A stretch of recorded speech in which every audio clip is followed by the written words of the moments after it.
All right, everyone, go ahead and take your seats and we're going to get started. Wonderful. Thank you so much for being here for this amazing special event. I am just so honored for our speaker here, but I'm going to do a couple logistics first, and then Bob is going to introduce our speaker.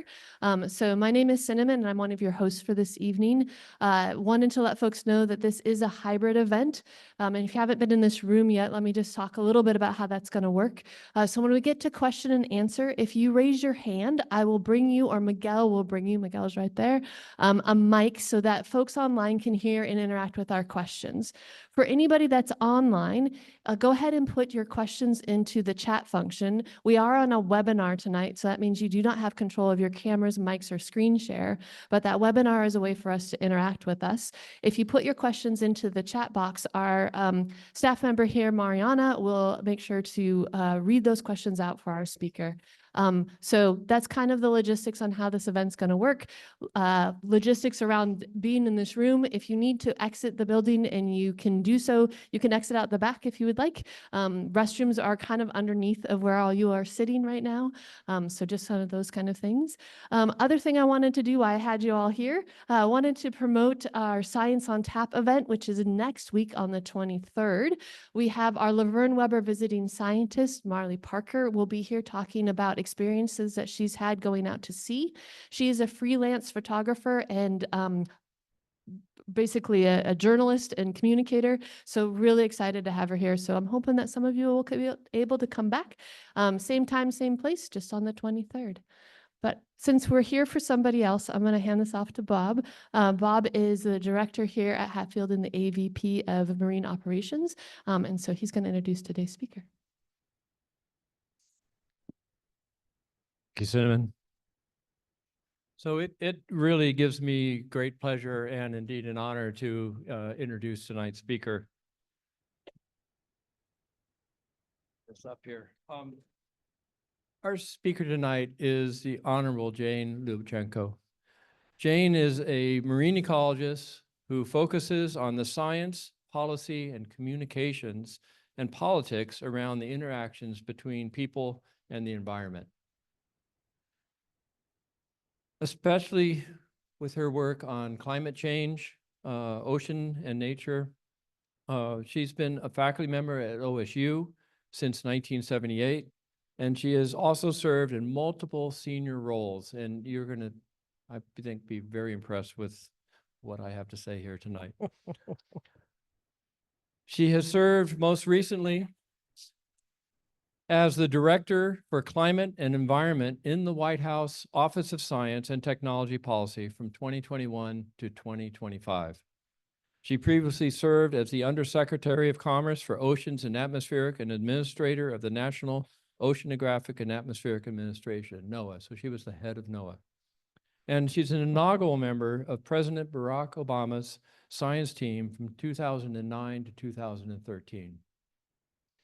From 2014 to 2016, she was the first U.S. State Department science envoy for the ocean, serving as a science diplomat to China, Indonesia, South Africa, Mauritius, and Seychelles.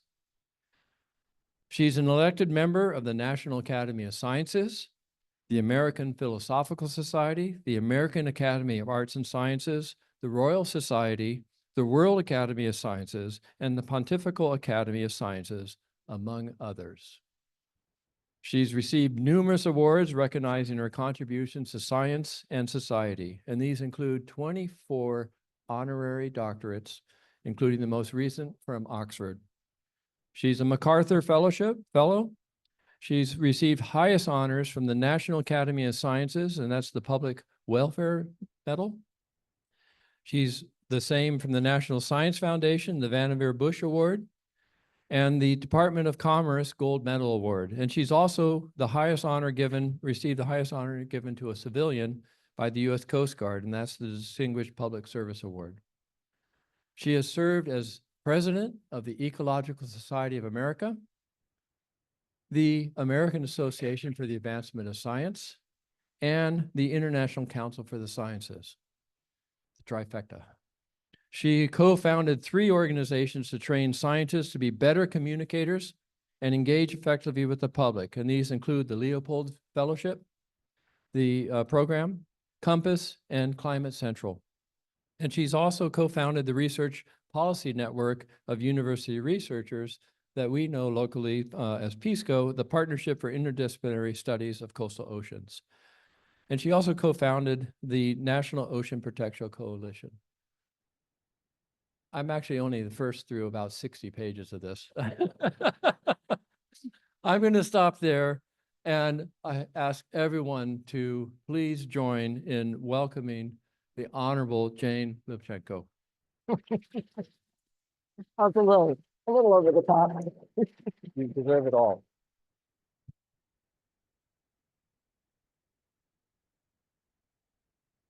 Thank you, everybody.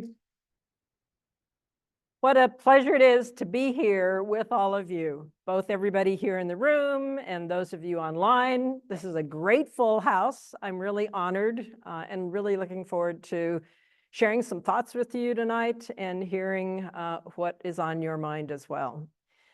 Thank you, Bob, for that gracious introduction, but also for the opportunity to come join this wonderful community. This is really a special place, not only a special building, spectacular research, wonderful researchers, students. How many of you students are here today? Yes, by 450, yay, good for you guys. And community members. This is such a vibrant opportunity for people to connect here at the Hatfield Marine Science Center. So it's really a pleasure to join you for this evening. Tonight, I'm going to share some thoughts about a story of narratives. It's a story about how narratives change, how they evolve, but it's also a story about science and about people in communities around the world taking action. People coming together in non-traditional partnerships and making things happen. So hopefully my voice will last. I'm at the tail end of a cold, and you'll excuse me if I have to take a few sips of my tea here, but let's get underway. My title is obviously a pun, Seize the Day, but also, again, this focus on not just narratives, but a new narrative. And the message that I want you to take away from this is one of change and hope and empowerment.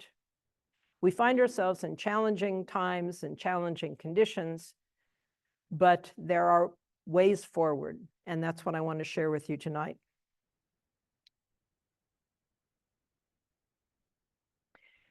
So, narratives.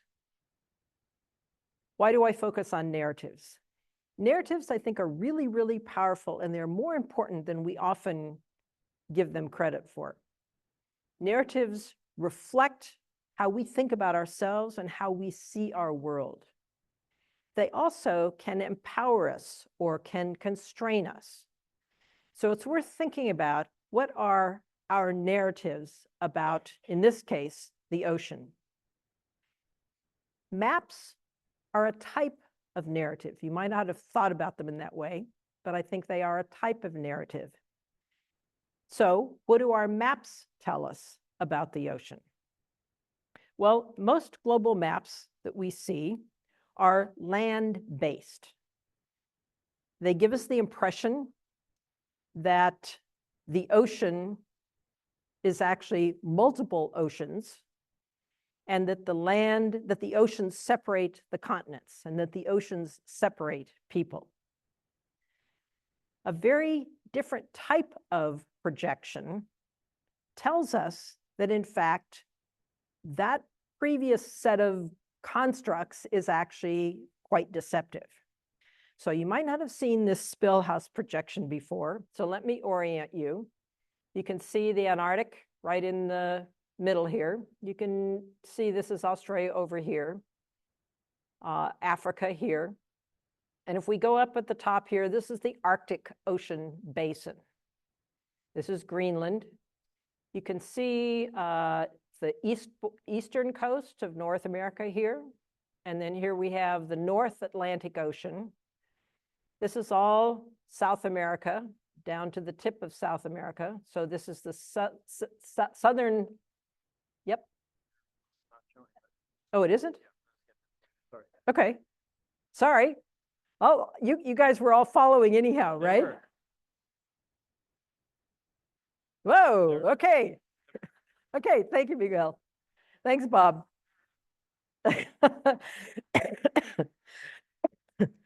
Excuse me. Okay.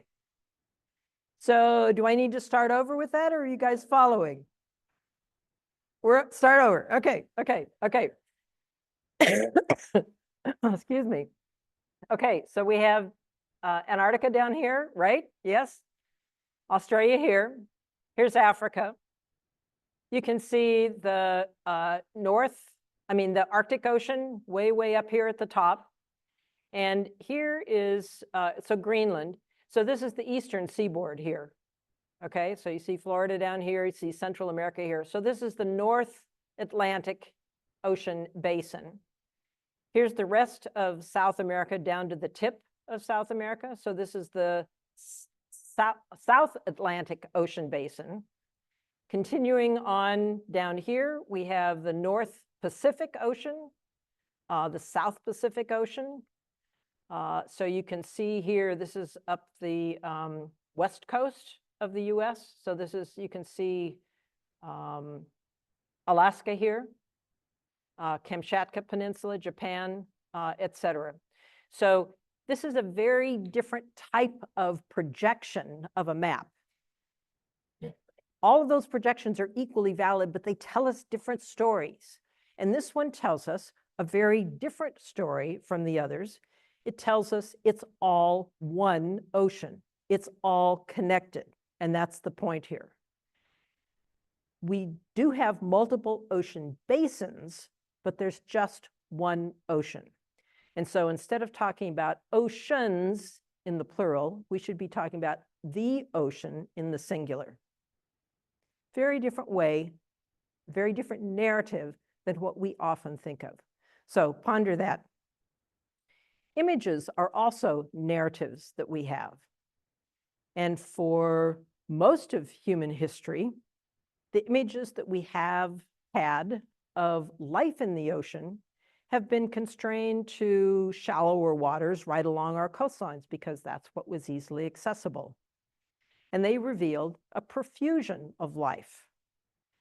Lots of different types of critters, some of which are similar to what we have on land, some of which are very, very different.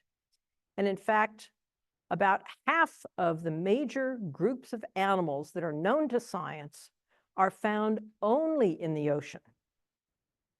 There are lots of different things that are there, and you see just a few of them depicted here. For the most part, images from the deep sea or places that were more inaccessible, like polar regions, were less well known and assumed to be pretty so harsh that it would be difficult for much life to live there. That, in fact, is not the case. Modern technology has enabled us to go deeper and various places that were inaccessible before. And they have revealed a profusion of different, often really unusual, exotic, sometimes weird looking or behaving critters. And you see just a smattering of what I thought were cool, interesting images, but from all around the planet, especially in deep waters and in polar regions. The message from this is simply that these critters, the ocean is full of life, not only right near the shore, but pretty much throughout the ocean. So our maps about the ocean and our images of what lives in the ocean have evolved with our knowledge. So too should our verbal narratives about the ocean reflect new knowledge. For most of human history, for thousands and thousands of years, people have thought about the ocean with one overarching narrative. And that narrative has been, the ocean is so immense. It's just huge, it's endlessly bountiful, it must be infinitely resilient and impossible to deplete or disrupt. We can fish, mine as much as we like because the bounty is endless. We can dump as much as we need because, of course, dilution is the solution to pollution. And who, can't imagine a larger thing to dilute things than this huge, huge ocean. So in short, the dominant narrative that people have had about the ocean for most of human history has been that it's so vast, it's too big to fail. Now, that narrative proved to be true for many, many, many centuries. And most of the ocean was, in fact, clean and full of life. Lots and lots of big fish, especially top predators, that were really important in keeping things in balance. And most of the ocean was a de facto fully protected, marine protected area because it was too inaccessible, too far away from land or too deep. And so we simply were not using them. That has changed very, very dramatically in the last few decades. The too big to fail mindset, coupled with modern pollution, with modern technology, has resulted in very significant overexploitation and pollution of the ocean at previously inconceivable rates and scale. We now are confronted with lots and lots of challenges in the ocean as a result of that. I've listed most of them here. The result of that is that today's ocean is very, very different from what it was even a century ago. It's now depleted, especially of big fish and top predators. It's polluted, it's disrupted, it's warmed, it's oxygenated, it's acidified, and it's less resilient and less predictable than it used to be. So in a very short period of time, we have gone from one to a very, very different situation. This too big to fail narrative still persists today, despite it being the folly of that narrative is glaringly obvious. But it persists in part because not everyone is aware of this history. There are new economic opportunities that seem very attractive. There's often not the right accountability and transparency in terms of what's happening. And for many developing countries in particular around the world, there's a very desperate need for food or resources or development. The depletion and disruption that I've described is more problematic some places around the world than others, but it affects primarily very vulnerable people and the safety and security and culture and economic prosperity of pretty much everyone around the planet and the well-being of life in the ocean. So it's a very significant challenge. And to make matters more challenging, we have increasing demands on the ocean from multiple quarters. So we've got some major challenges with the ocean, so much so that a second narrative has taken hold. And this second narrative is saying that the ocean is not too big to fail. And we can see that, we can see the evidence. It's massively and fatally depleted and disrupted. The problems are so complex, the vested interests are so powerful that the ocean is simply too big to fix. And a lot of people that aren't right near the ocean are of this mindset. It's too big to fix, that it's just too problematic. And we should walk away and focus on other things that we can control. This too big to fix mentality has really triggered reactions that are sort of lack of engagement, lack of motivation, which is obviously not helpful.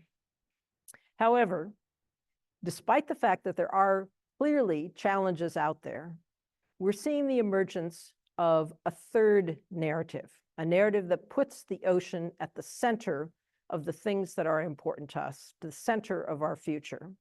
And it says, yes, the ocean is large, but it is so central to our future, it is too big to ignore.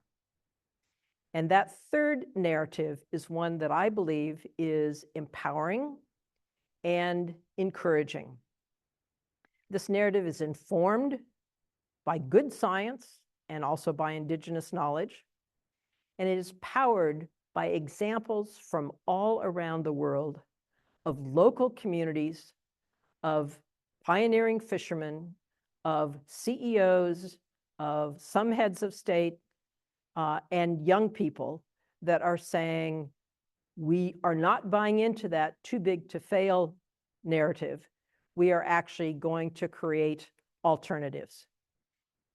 This third narrative really puts the ocean at the center of our future. And this centering is solidly grounded in science. It says that the ocean is actually a key source of food for our future. It's about food security. Most people in the international community that talk about food security focus on livestock and agriculture on land. The real evidence shows that the future is actually in the ocean, that food and livelihoods today for billions of people depend on the ocean, but in the future it's going to be even more important. And if we are smart about seafood, both wild-caught seafood as well as aquaculture, we could have as much as 6 times the amount of sustainable seafood by 2050 than we have today. So that evidence is there. Food security is really a key reason for focusing on the ocean centering in our future. Climate solutions is another very powerful argument for why the ocean is so important. We know that the ocean currently is the largest carbon reservoir on the planet. It has 10 times as much carbon. It sequesters 10 times as much carbon as on land. And it could provide as much as 1/5 of the carbon emission reductions we need to get us to the Paris Agreement target of 1.5 by 2050. The ocean is also central and key to future economic prosperity. There are huge opportunities in the ocean with more jobs and smart investments resulting in significant benefit to people. The ocean is also key for national security, and it's key for equity and justice. And so for all of these reasons, the ocean really needs to be front and center in our thinking about solutions to today's challenges. So this third narrative recognizes the centrality of these reasons to care, but this is not just a Pollyanna pie in the sky set of ideas. It's actually grounded in existing proven solutions. Many solutions exist, but they're just not at the scale or the pace that we need. There are huge opportunities to also create new solutions that are based on greater efficiency, changing incentives to empower actions that are desirable. New technologies, biotech, regenerative, and holistic approaches are all very promising. So the ocean might not be too big to fix. So I want to segue now to showing you 5 existing solutions that are various places around the world. They're just not at the scale that are needed, but they could be scaled up and they could be part of the solution. So number 1 is to reform fishery management so that we're fishing smarter, not harder. We've done that in this country. We need to do it elsewhere. And these are policy reforms in the US that were led by pioneering fishermen, many of them along our coast here from Oregon and our neighbors to the north and south. And the one focus I'm going to share with you is focused on rights-based fishery, which are really changing incentives for fishermen. Now, the dialogue around this began with a science paper that was published in 2008 that was an analysis of over 11,000 fisheries all around the world. And it asked the simple question, does the type of fishery management matter in terms of whether the fishery is sustainable or not?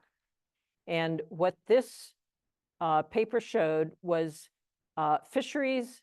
So this blue line are fisheries, was the emergence of a new type of rights-based management fishery called ITQs, or individual transferable quotas. So around 1975 here, increase in the number of ITQ fisheries. And what this figure shows is that fisheries that did not have ITQ fisheries, which is in red, have gotten worse and worse and worse in terms of collapsing. The purple line shows fisheries that once these rights-based fisheries began, this downward trajectory for those fisheries, which was quite similar to the downward trajectory of these, has stabilized over time. And so the simple conclusion here from this paper was that rights-based fisheries, regardless of where they were in the world, were less likely to collapse. That got a lot of people's attention and triggered efforts to look at rights-based approaches to fisheries more carefully than might have been done before. I don't want to give the impression that rights-based fisheries are a panacea. They have to be designed properly. They have to be done carefully. But in another analysis that has been shown, rights-based fisheries have actually resulted in increases in abundance of seafood, increase in food security, and profits. And this figure shows profits on this line here. This is percent of stocks that are in terms of how they are sustainable. And what you see here is that the rights-based fisheries are ones that are more profitable as well as more sustainable. Two quick examples. One that will be familiar to many of you is the US Pacific groundfish fishery, which was in the early 2000s in a serious state of collapse, ecological collapse, and economic collapse that led to the fishery being declared a federal disaster in the year 2000. A number of pioneering fishermen and fishery scientists and fishery managers began working together and put together a new management structure for that fishery that was adopted in 2011 and had immediate impact of turning the fishery around with a reduction of discards of the most overfished species and going from a fishery that had been declared a fishery disaster to one where a very large number of the species in this fishery are now certified by external parties, either Marine Stewardship Council or the Monterey Bay Aquarium Seafood Watch, as sustainable, best choice, or good alternatives. So again, fisherman-led, science-based turnaround of a fishery that actually has been a remarkable recovery of many species a lot faster than we thought was possible. Different part of the world, developing country, many of similar features. In this case, Belize shallow water reef fisheries were threatened by significant serial overfishing and a lot of illegal fishing in marine protected areas. And it became increasingly more and more difficult for fishermen to make a living. There were pilot experiments that were initiated by the government and by local fishing communities that turned out to be so successful that the country adopted them more broadly across the board, with the result of significant decreases in illegal fishing, increases in the amount of fish and in the catches as well. In this case, the local communities the fishermen that were in these local communities went from being recipients of fishery management that had been done by the government to having a lot more responsibility, a lot more control, and being good stewards of the resource. That has resulted, those examples and others have resulted in now nearly 200 rights-based fisheries around the world. The blue, the green, and the hashed marks on this map show you the countries where rights-based fisheries are used. And so this is an opportunity. And again, this is not a panacea. It's an example of how a tool, if it's well designed, if it is done in partnership with fishing communities, can actually be successful and turn things around. So this is an opportunity because obviously these have been successful only in some parts of the world, and there are opportunities for these examples and the lessons. What are the enabling conditions for these approaches to work? Again, they're not appropriate for all fisheries, but where they are appropriate, it can be transformative. A second example of a powerful existing solution that could be scaled is tackling what has long been just a nightmare of a problem, which is illegal fishing. Law-abiding fishermen are just totally frustrated with the bad actors who are fishing illegally. And this is true both within countries' waters as well as on the high seas, and it's a real problem. And the ocean is a huge place, and so catching those bad actors has historically been seen as very, very challenging.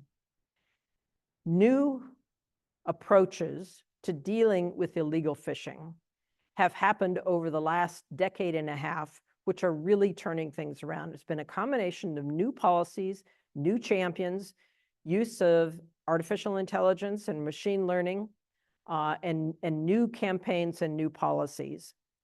This began with Interpol recognizing illegal fishing as an international crime. And that was sort of the first step in this effort.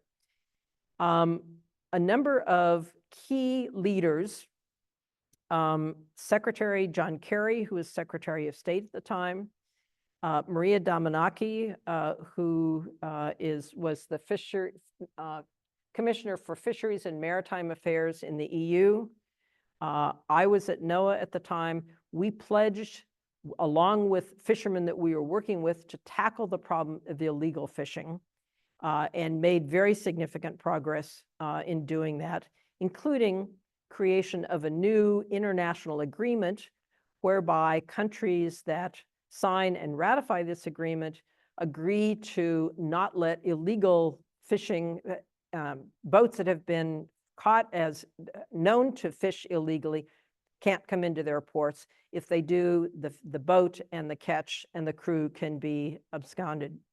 So that, on the policy world, started things going. And then Global Fishing Watch, which was an international NGO, started making public the where different boats were on the water, and understanding and being able to see whether they were fishing legally or illegally, making it easier for Coast Guard and their counterparts to find, identify, and then capture bad actors. A number of journalists like Ian Urbina connected the dots for people between illegal fishing and slave labor and said this is a human tragedy, not just a tragedy of the commons. And then groups like the High-Level Panel for a Sustainable Ocean Economy, and then more recently, the Biden administration and John Podesta as the president's lead advisor to the president on this and other issues. All of this has come together to actually make very significant progress in reining in illegal fishing. This problem has not gone away. It's that we have more tools and more opportunities and are making good headway, but this too could be scaled. The third example that I have for you is sustainable aquaculture. And this is an opportunity that was really highlighted by new scientists that pulled together a lot of information about current aquaculture and potential for the future. This paper was published in 2020, and it really had some very dramatic conclusions. For example, that policy reforms and technology improvements could actually result in an increase of 36 to 76% more seafood by 2050, and could account for between 12 and 25% of the estimated amount of meat protein needed to feed 9.8 billion people by 2050. So huge opportunity for the ocean to be at the center of food security solutions. Most of this increase that they identified would come from low trophic level species, in particular shellfish. So the mussels, clams, oysters are very healthy protein that actually could be quite significant as we look to the future. A fourth existing solution I want to highlight are marine protected areas, especially highly protected or fully protected ones. And this also has science underpinning it that was initiated through the Peace Corps team with Oregon State and a number of other partners, looking at the science of marine reserves of fully protected MPAs. And that triggered a whole lot of new science and new action, which has led us to today where we know that there is very strong evidence that MPAs that are highly or fully protected can have a range of benefits, not only protecting biodiversity and recovering areas inside the reserve, but some of that bounty spilling over either through adults or juveniles swimming outside, called spillover, or export of larvae outside to help recover depleted fisheries outside areas, restore ecological balance, buffer against mistakes and uncertainties, and help enhance resilience and resistance in the face of climate change. A new finding has also suggested that, in fact, MPAs could be critically important in protecting existing stores of carbon on the seabed. There's twice as much carbon on the seabed, in the upper meter of the seabed, than there is on all of the soils on land. And so protecting that carbon is a key contribution to tackling climate change. Just to flesh that out a little bit more, some protected MPAs can help recover some depleted fisheries, depending on where they are and what the threats are. And the case I want to highlight for you is, this is vermilion rockfish, something that's common on our coast here. Vermilion rockfish that's about 14.6 inches produces about 150,000 young. But if you let that rockfish grow to 23.6 inches, it produces 1.7 million young. So a little bit larger size means a lot more young. And allowing fish to get big, which is what happens in an MPA, is actually a very significant contribution to next generation of that species. In similar fashion, this is just an example of spillover. These are different species of fish from different places around the world that were tagged inside a fully protected MPA. And these are the distances that they were caught outside of that MPA. So ample evidence that, in fact, there is both spillover and export of larvae. It was long thought that MPAs would not do very much for highly migratory species, but that's found out. We now know that that, in fact, is not true. Here is evidence from a number of very large MPAs off Chile, off Ecuador, Kiribati, Mexico, Indian Ocean, US. And the result here is that big eye, yellowfin, and skipjack are all benefiting from the protection inside these fully or highly protected MPAs, increasing the catch per unit effort for tuna outside. And so they're benefiting both the fishery and the MPA, both the fishery and the fish are benefiting from this protection inside these very large MPAs. As a result of this, a number of states, as well as a number of countries, have created marine protected areas. California, their Marine Life Protection Act that was passed in 1990, set up a series of protected areas. And there is very strong evidence that, in fact, those MPAs have protected or have increased the amount of fish biomass across the entire network. And more recently, there was a report that kelp forests in Southern California that were inside fully protected MPAs have been more resistant to change with the heat waves and climate change that's underway, and faster to recover. So the kelp forests benefited significantly in Southern California. And this is partly because the predators of urchins down there, which are rock lobster and sheephead fish, are able to control, in the protected areas, control sea urchin populations. And when those predators are not abundant, which happens outside of the protected area, the sea urchins become much more abundant, and then the kelp are faced with both the warmer waters, which is stressful for them, as well as voracious sea urchins. And so the trophic dynamics within these ecosystems turns out to be true. Important. Interestingly enough, that same pattern was not found in Central California because there are different predators of sea urchins in Central California than in Southern California. So there are nuances that are dependent on the specific species that are present. Oregon, as you know, also has a series of marine reserves. This is not a network. It's just a system of reserves. It only occupies a little over 9% of Oregon state waters. It is protecting biodiversity in those areas.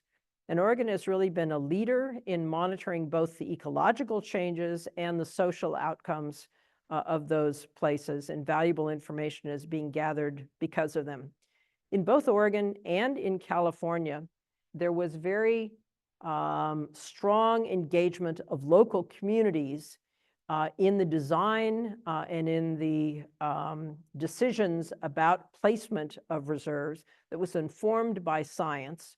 And so it's a nice example of community participation, community ownership, as well as use of science to do that. Since this time, new science has evolved, and the Marine Protected Area MPA Guide is a new tool that is available to help categorize different types of MPAs, understand what you get from lightly and fully protected MPAs versus what you get from highly or fully protected MPAs, and what the social enabling conditions are that are critically important. One thing that it tells us is that this rich abundance of life in the past, of now which we have significantly diminished, is possible to recover, but you get a lot more benefit in terms of recovery for fully protected areas and highly protected areas, much more so than lightly or minimally protected areas. So these two are examples of things that we know that could be scaled. Currently, only 3% of the global ocean is in highly or fully protected MPAs, only 3%. So that's an opportunity for expansion. We also know that MPAs can serve multiple purposes. I've focused on biodiversity and seafood or fisheries recovery, but also there's an opportunity to protect existing stores of carbon. And this scientific paper created hotspot maps where would you get the biggest bang for the buck if you wanted to put MPAs only to protect biodiversity or only to protect, to recover depleted fisheries, or only to protect stores of carbon? And then they mapped all of those together and said you can find places where those intersect if you want 1, 2, or 3 different outcomes. And the methodology of the paper makes it possible to tweak the relative proportion or the relative importance of those to get the kinds of things that one would like. Now, most of the MPAs in the world now are within countries' exclusive economic zones, which are only about 1/3 of the ocean. The other 2/3 are the high seas. And that area, we haven't had until very recently a tool to be able to create protected areas in a routine basis on the high seas. That has changed. And we now have a new treaty. It's called the High Seas Treaty, or BBNJ, Biodiversity Beyond National Jurisdiction. And this new treaty, among other things, creates a pathway to create MPAs on the high seas. It was finalized, 10 years of negotiation, was finally finalized in September of 2023, and then it was open for signature.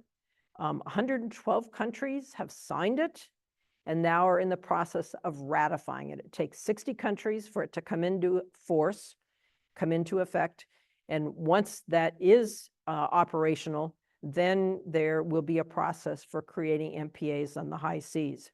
20 countries have ratified it to date, and many are focused on the upcoming UN conference, on UN Ocean Conference, which will be in June in France, in Nice, as a target for having more countries ratify it so that it can come into effect. And finally, proven solutions. In this case, recognizing the importance of the ocean to mitigate and adapt to climate change.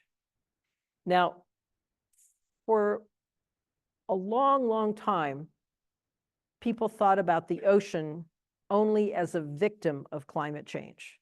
Warmer water, more acidified water was problematic for life in the ocean, for functioning of ocean ecosystems. But this paper, new international scientific assessment of knowledge of the potential for the ocean to help address climate problems, changed the dialogue. It really flipped the script and converted people's mindset from thinking that the ocean was a victim to thinking that the ocean could actually be a solution to climate change. And this particular paper highlighted, went through and crunched the numbers, asking what is the potential for offshore wind? What is the potential for decarbonizing international shipping? What is the potential for aquaculture, et cetera, for all these different possibilities? What is the potential for this thing to help achieve the climate goals that we have? And what they concluded was that these are the major opportunities for reducing emissions: ocean renewable energy, ocean-based transport, so decarbonizing shipping. This is blue carbon coastal and marine ecosystems, so seagrass beds, kelp forests, mangroves, salt marshes.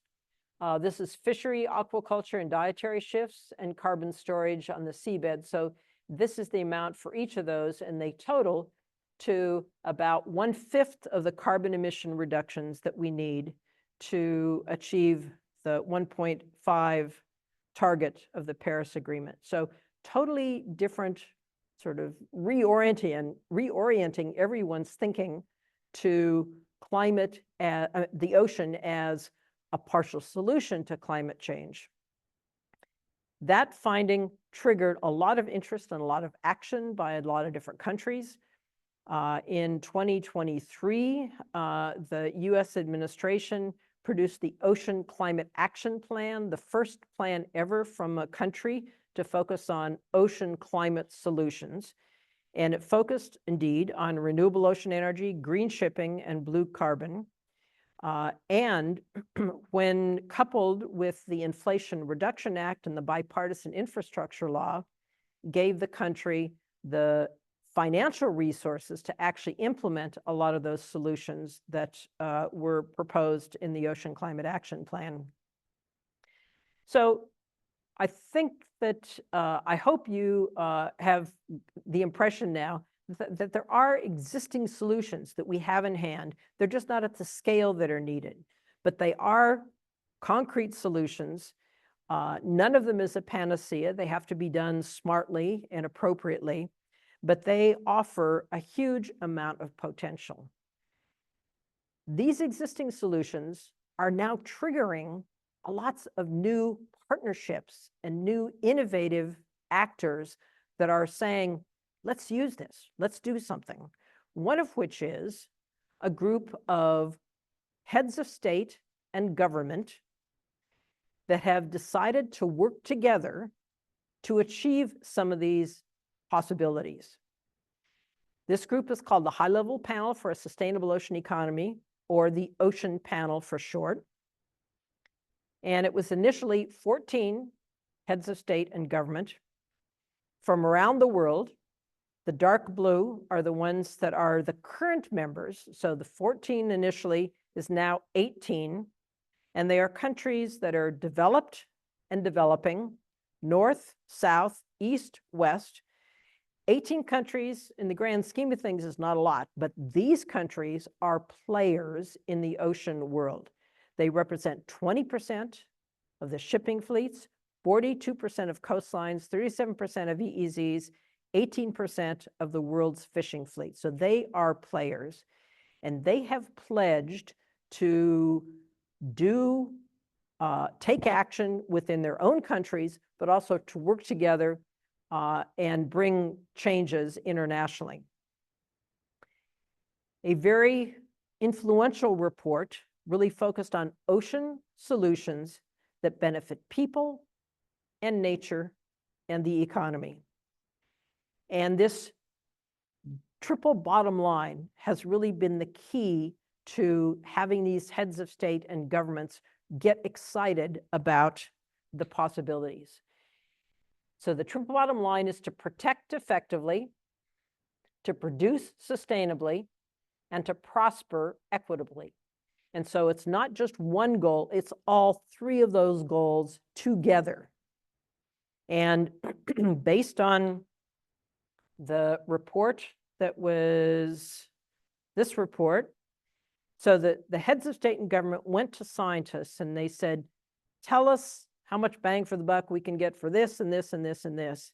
And there were a whole series of scientific white papers called blue papers, because they were about the ocean, that went into the decisions that these prime ministers and presidents have made. And those commitments that those presidents and prime ministers made are these transformations, is what they called them. And there were a whole series of transformations that 74 of them, where they are committing to doing things in their own countries and internationally. And so it's been just a revolutionary change in the mindset of heads of state and government. And many of these countries have continued to participate, even though they had elections that often changed parties. And so multiple parties, but the countries are still in because they are committed to this plan of action. Another very interesting, non-traditional type of partnership is a coalition of CEOs of the major seafood companies of the world and a group of scientists. This is a group that's called CBOS, which is short for Seafood Businesses for Ocean Stewardship. And these CEOs became really concerned about how climate change was going to affect their business. And so they went to scientists and said, help us understand climate change, help us understand what we could do to be ensuring we've got a future. Because if climate change is problematic for our fisheries, we need to know that. And we would like to be part of the solution, not part of the problem. And so this dialogue with scientists has continued and has led to some very strong commitments by these CEOs of these companies to be better stewards of the ocean than they had been before. They realized they were actually part of the problem, and now they wanted to be part of the solution. So what we're seeing here is science, communities, CEOs, heads of state and government coming together and making things happen.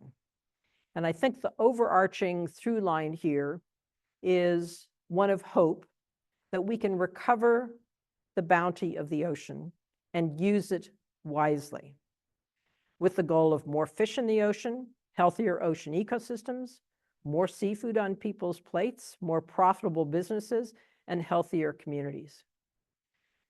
So I think there are a lot of reasons for hope, despite the major challenges ahead of us. And I've talked a little bit about new science, new awareness, new leadership, new thinking. And all of those are actually coming together.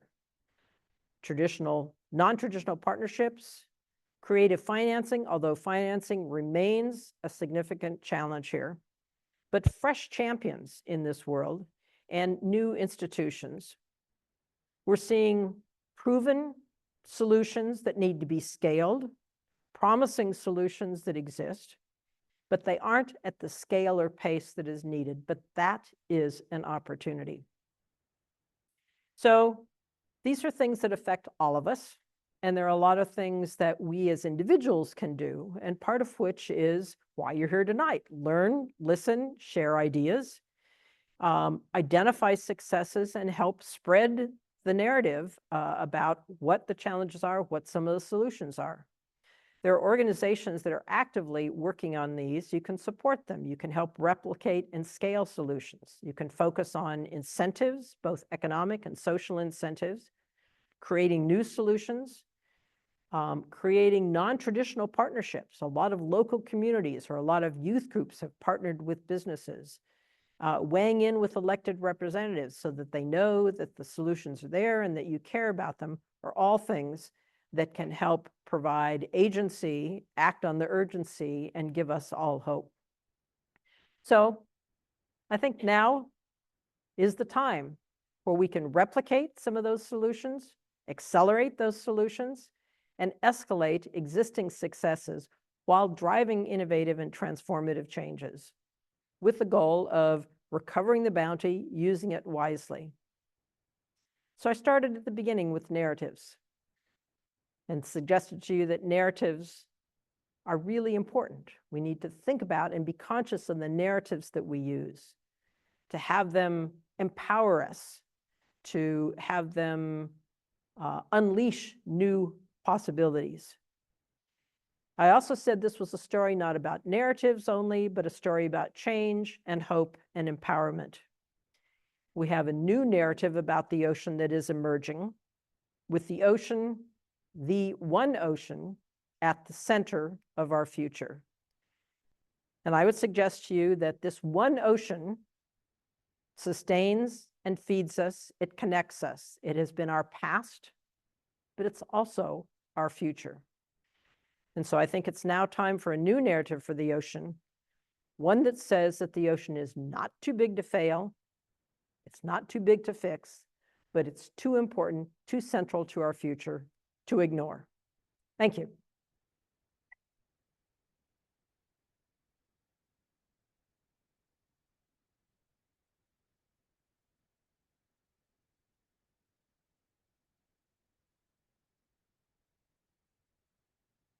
Thank you so very much. I think we're going to open it up to questions. Yep. I'm just going to ask, there's a lot of us in the room and there's a lot of us online. If you can help us by having concise questions, that means more folks will be able to ask those questions and we can bounce back and forth. And I'm actually going to start with online. Mariana, do you have any questions? I sure do. First question from Linda is the U.S. one of the 18 countries in the ocean panel? Did everybody hear the question? Okay. The U.S. was not one of the original 14 countries of the high-level panel for a sustainable ocean economy. President Biden agreed in his first year to join, so the U.S. was a member of a high-level panel. There were then 19 members. What happens when a country has elections like we did, and there's a change in leadership? That country, it's not the country that's the member, it's the head of state or government. So in this case, it was Mr. Biden. They have invited Mr. Trump to join, and the Trump administration has not replied.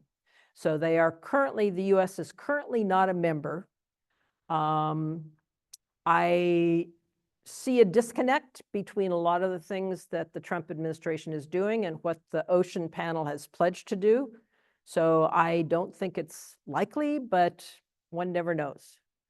So no, the US is not currently a member of the Ocean Panel, which is why the list of countries that I shared with you lists only 18. Great. Okay, questions in the room? Go ahead and put up your hands and we'll come around. Okay, Miguel, you get right in the center. Right in the middle, of course. Right. Thank you so much for being halfway up and in the middle. As you can see, we'll work through the mics. Be patient with us. If you do need to leave at any time, feel free to exit out those back doors. Go ahead. Hi, thank you very much for the interesting talk. I'm a visiting researcher from Germany and have worked a lot in close collaboration with fisheries institutions for my bachelor's and master's. And could you maybe elaborate a bit more about the differences between the rights-based fisheries and the maximize sustainable yield fisheries, because that's the most important thing I learned about during my studies. So that's a complete new type of fishery I learned today. Thanks for that question. Traditionally managed fisheries are what has characterized most fisheries around the world. And those fisheries are regulated by a government that specifies what the kind of gear the fishermen can use, how many days they can fish, what the season is, et cetera, et cetera. So it tries to, if it is a country that is using science-based management, there will be a quota for the total amount of fish that can be caught, let's say, in a particular fishery. But it achieves that quota by managing the things that I just said, how many days you can fish, what the season is, whatever. That type of fishery management almost always results in overfishing the quota, not just because the way that's the way it is. It also oftentimes results in a lot of actors, not most of the fishermen necessarily, but some actors either not reporting catches or fishing too much, and it's hard to have much control. And the biggest challenge with traditionally managed fisheries is that fishermen are incentivized to, most fishermen in a traditionally managed fishery are competing against one another. There's a target that's the quota for the year, and fishermen are, as soon as the season starts, you fish as hard as you can, as fast as you can, so you can catch as much as you can before the quota is reached. So fishermen are competing with one another, and there's no incentive to be conservation-minded, despite the fact that all fishermen know that if there aren't fish there, if there isn't some kind of conservation, then there won't be fish to catch tomorrow. A rights-based fishery management program has a very different approach. In one type, for example, it says that it divides the fishery into, either individual fishermen or boats or communities have a fraction of the quota of the fishery. that they are allocated and they can fish that quota when they decide and how they decide to fish. And that changes the incentives, the theory is, because that fraction stays the same regardless of what the quota is. And so if the fishery is healthy and the size of the pie grows larger and larger, then your 5% of the quota actually translates to more fish if the pie is larger. And so it changes the economic incentives for fishermen. It aligns short-term economic incentives with long-term economic incentives, and it aligns both conservation and economic incentives are now aligned, as opposed to having incentives be completely disaligned, which is the case with most traditional fishery management, where there's every incentive for someone to fish hard and fast now and not conserve. The economics force that. And this is a way of flipping the economic incentives to align short-term with long-term. So that's kind of a simplistic explanation, but it gives you an idea. Nice, thank you. Mariana, go ahead. Brittany asks, do you know of any successful partnerships that are working towards eliminating sewage waste from entering our oceans via policy reform, fixing sewage infrastructure, etc.? I'm sorry, can you say that again, Mariana? Are there any successful partnerships that are working towards eliminating sewage waste from entering the oceans? Sewage waste? Yes. Sewage waste into the ocean is controlled usually by local governments. And it varies hugely from one place to another. And some places it's well managed, in other places it is not. But that can be a problem. It's usually local pollution, but that's a problem if you're a swimmer or a surfer or whatever. So yeah, those are just locally managed, and there are some really good successes and there are lots of failures. All right, how about a question in the room? All right, Miguel's bringing the mic right behind you. Thank you, Miguel. Thank you. It was a great presentation. I want to draw attention to, I believe in ecological connectivity, but I deal mostly with the terrestrial side. I'd love it if you could give us a little, your perspective on connectivity within the LME, Large Marine California Current. How are we doing? Can we do better? What should we focus on? So great question.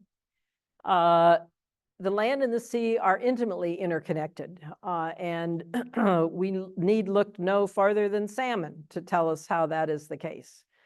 And it was, the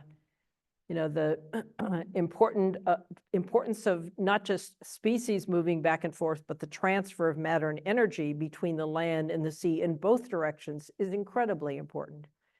That kind of connectivity is being increasingly recognized, but it has often taken species like salmon that have been in trouble for people to really start thinking about that connectivity.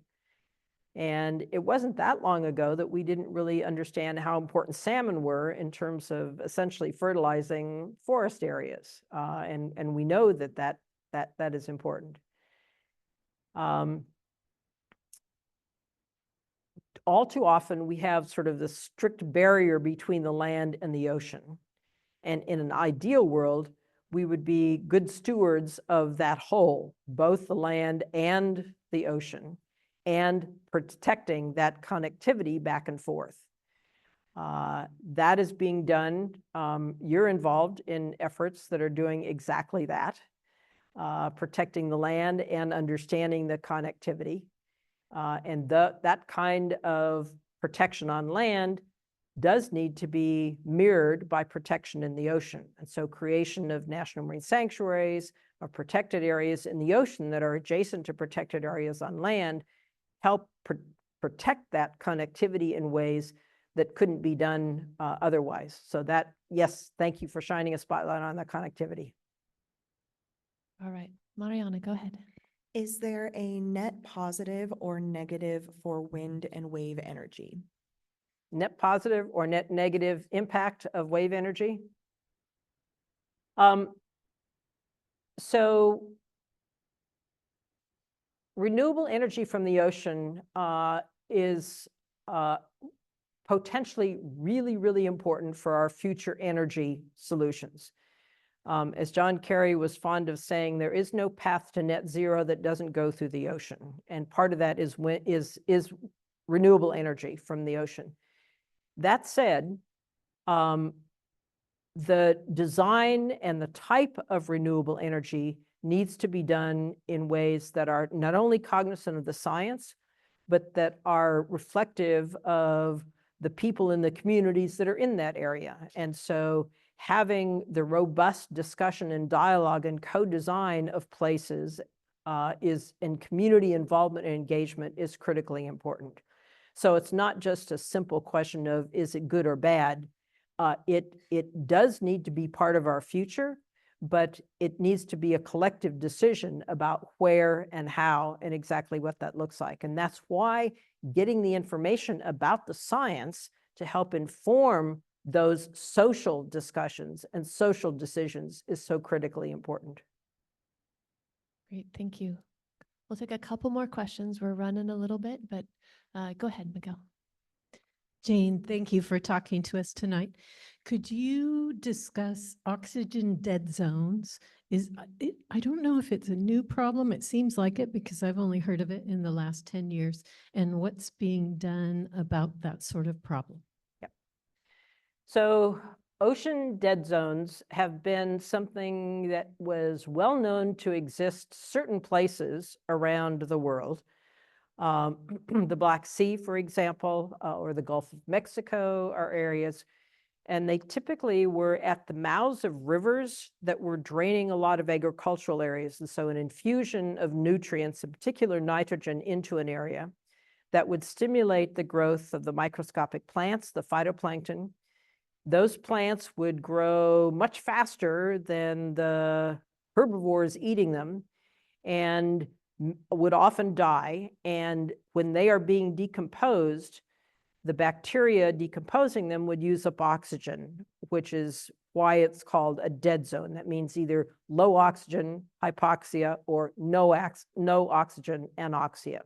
So dead zones have been known for a long time, again, mostly in areas where there's routine influx of lots of nutrients.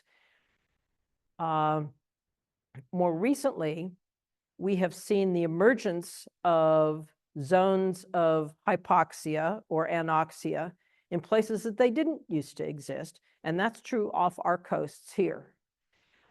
We have seen changes in the nature of the upwelling that brings cold, nutrient-rich water to the surface, which fuels our fisheries.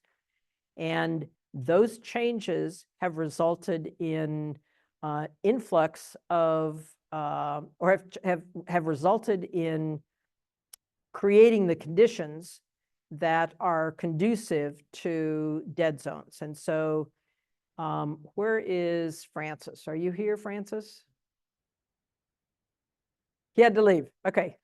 So Francis Chan is one of the researchers here who has been a pioneer in leading the science on this and helping us understand what's happening off our coast here. And so the researchers here at Hatfield, but also OSU more broadly, have really been working on this problem. We know now that other similar ecosystems off coasts like ours, so off Chile, off in South America, off South Africa and Namibia and the Canary Islands, those are all similar large marine ecosystems that have upwelling like we have here, really, really rich fisheries. And what we believe is happening is that there is, so the winds that drive the upwelling are caused by the temperature differential between the land and the ocean. And the land is warming and the ocean is warming, but they're doing so at different rates. And so that's changing the intensity of the upwelling in ways that are triggering these hypoxic zones. So 2 different types of hypoxic or dead zones, one at the mouths of rivers and the other on these coastal upwelling large marine ecosystems that are changing because of climate change. All right, we're going to do just a few more. Go ahead, Mariana. Megan asks, from your experience in NOAA and the White House, do you think some of the policies that are being pulled back now could come back faster in the future than the time it took to create them in the first place because they already exist?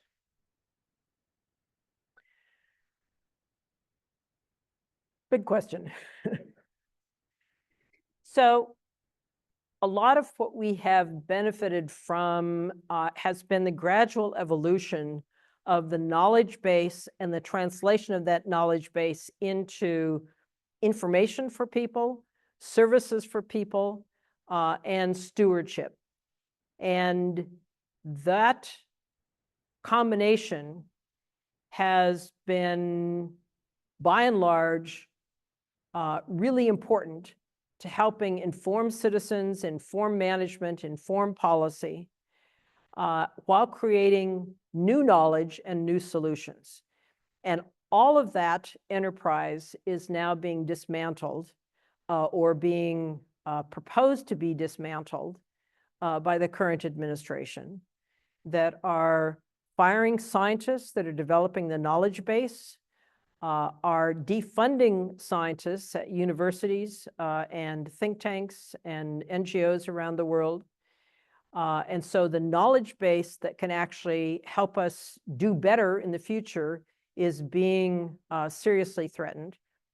The monitoring that is underway by federal agencies is critically important to help us understand what is happening out in the world, what the ocean temperatures are, where heat waves are, what's happening in the atmosphere with weather systems. And so what's happening is that our monitoring systems are being dismantled. So aren't going to have the same kind of information. And then the translation of that knowledge and the monitoring into services that are data, information, products that you can go online or see on your app, your weather app. That is all a translation of the knowledge and the monitoring that is enabling us to have decent weather forecasts or warnings about extreme weather that's coming, or informing fishery management. Fisheries management needs to be done in light of knowledge of what the stock is doing now. And if you don't have that knowledge, it's hard to have good fishery management that depend on that. And so a lot of the things that we have come to take for granted in terms of the science, services, and stewardship that the government provides is very much at risk right now in ways that people don't begin to comprehend how problematic it's going to be. So it's really a serious threat to, I believe, to all of us. And I'm just appalled by what's happening because it is not easy to recover that knowledge base. You can't just flip a switch and all of a sudden recover all of the understanding of processes, of data, of how things are done overnight. Are there problems with the current situation? Of course there are. Can they be improved? Of course they can be.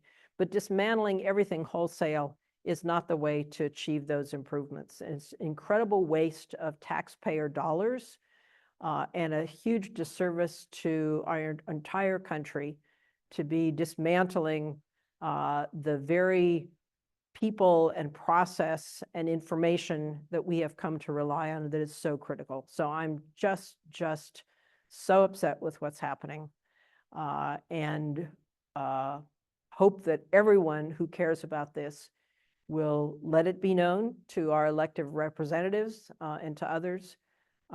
Work to support organizations that are trying to counter some of this. And let's hope that the courts and Congress will step up and do their parts, because it's a very serious threat to our economic prosperity, to the future of our children. And you've already obviously hit a nerve here, because this is so critically important.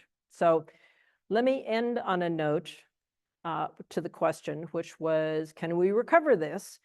I do think it's important for us to take sort of the long view here. We have had challenges in the past, and we will get through this. My hope is that we keep it from being as horrendous as it looks like it will be, but that we do everything possible to get to a better place, because in fact, our futures depend on it. And much of the hope and the urgency and agency that I've talked about is contingent upon us having functional systems where we can have a dialogue across the partisan divide, find common ground, and move forward, because that's what we need for ourselves and for our children. With that, I thank you all.